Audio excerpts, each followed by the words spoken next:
مرحبا. أنا جاهزة. طبعا قبل ما أحط عليه المي راح أسوي 2 تمييز اللي هم طبعا أولا فكرت الشيخ حمدان المكتوم فزاع، ثاني شخص عبد الله بوشهري، ثالث شخص أمل عوضي.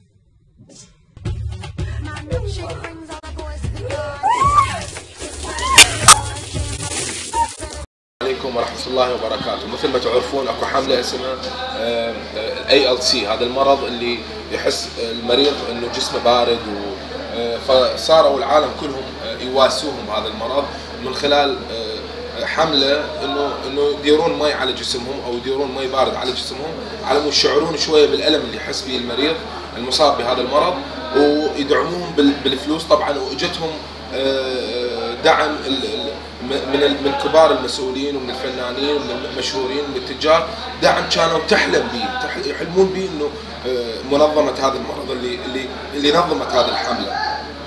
طبعا بس اريد الفت نظركم الى نقطة، انه هذول العرب مثلا شذا حسون، حسام الرسام، بعض من التجار العراقيين شفت لهم مقاطع انه يواسون الاجانب هذا المرض.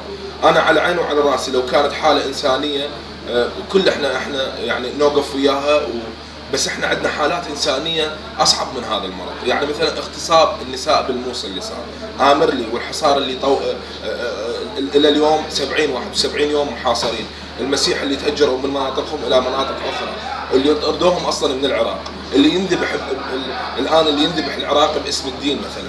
هذه كل احداث ما خلت تتحرك عندكم الانسانيه وتواسون هذا الشعب، مثلا تتبرعون لهم. اكو ناس محتاجين نازحين الان، مبرده ما عندهم، مروحه ما عندهم، اكل ما عندهم ياكلون، وانتم جايين مثلا تنطون وتواسون الشعوب الغربيه اللي هي اصلا مو بحالكم، ما محتاجتكم، انتم فقط للشهره سويتوا هذه المقاطع.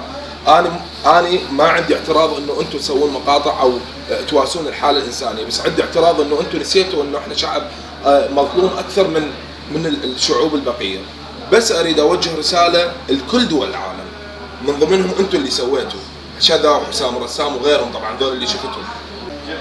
الرساله طبعا اللي احب اوجهها لكل هذا الكم الهائل اللي واسى الغرب بهذا المرض، انه يا ريت تواسونه بشغله واحده، تلبسون حزام ناسف وتطبون بنص الشعوب الغربيه وتفجرون روحكم، وخلي يشوفون الالم اللي يحصلوه، انه اللي يفقد ابن واللي يفقد زوجه واللي يفقد زوج واللي يفقد اللي تفقد ابنها، خلي يحسون شويه بالالم، خلي يجون يغتصبون النساء بنص الشارع، وخلي يجون يقطعون الراس عن الجسم، على مود نحس انه العالم يحس بالانسانيه اللي يمر بها احنا، على مود بذاك الوقت راح نواسيهم بالحاله الانسانيه.